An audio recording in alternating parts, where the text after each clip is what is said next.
sebagai Arman. Muhammad Recycle sebagai Fajar. Lamaran itu tak masuk akal. Arman merupakan lulusan sarjana, cerdas, dan kritis. Ia sedang mencari kerja. Rumah sederhana pagi hari. Arman menatap layar laptop yang baru kembali masuk. Maaf, Anda belum memenuhi kriteria kami. Lagi-lagi ditolak.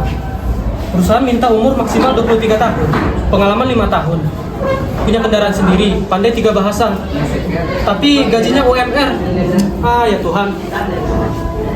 Ibu masih membawa segelas teh. Minum dulu nak, jangan dipelototin terus. Kamu pelototin pun hasilnya akan berubah.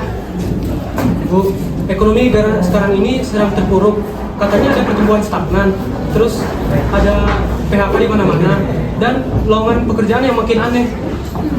Dulu zaman ibu cari kerja itu udah susah, tapi sekarang zaman kamu malah tambah susah. Tapi nggak apa-apa nak, kamu jangan pantang menyerah. Kalau misalnya keadaan baik-baik saja, kamu pasti bisa diterima. Kopi tuang. Lalu tadi datang sambil membawa roti isi. Kemudian Arman menyusul dengan tampak lelah.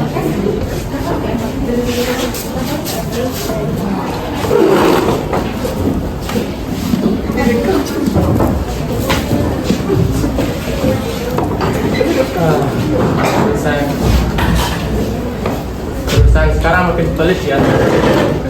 Saya buat efisiensi, padahal mah cuma buat beli mobil baru pasti bos. Mereka ingin loyalitas dari rakyat kecil yang nggak bisa beli beras 5 kilo. Katanya krisis, tapi direksi mereka tetap meeting di hotel bintang 5. Tempat bekerja, karyawan magang seluruh full time tanpa digaji loh. Alasannya karena kondisi negara tidak memungkinkan untuk membeli upah. Negara ini kaya loh, cuma pekerja kita dibikin makin susah.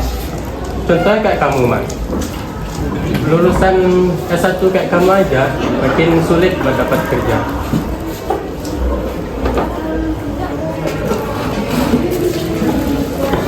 Beberapa hari kemudian, Arman duduk di depan Bu Yuna. Suasana kaku. Bu Yuna membaca CV-nya dengan wajah tanpa ekspresi.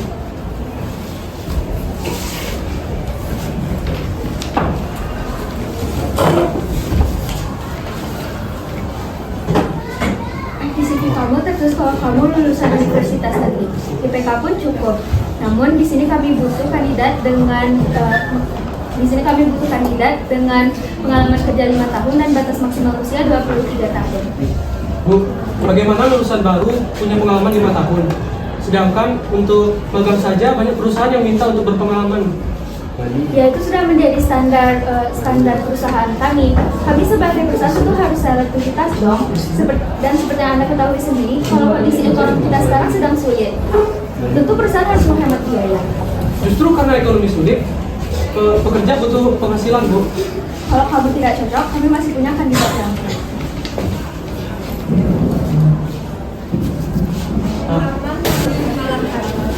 Arman duduk termenung, kemudian ibu datang membawa sesuatu pada Arman. Ini nak, ini pinter kamu. Kamu nggak gagal nak, tapi emang dunia aja yang lagi sakit. Tapi kamu jangan ikut-ikutan mati. Bu, saya ingin bantu, tapi cari kerja saja susah, apalagi kerja yang layak. Kalau gitu kenapa kamu nggak buka usaha sendiri juga? Fajar dan Tari sudah menceritakan hasil mereka. Gabunglah dengan mereka. Halaman rumah seminggu kemudian, meja-meja tersusun rapi. Tari membawa laptop dan Fajar mengatur spanduk dengan tulisan jasa desain, print, dan minuman herbal harga merakyat. Arman sedang menyapu halaman.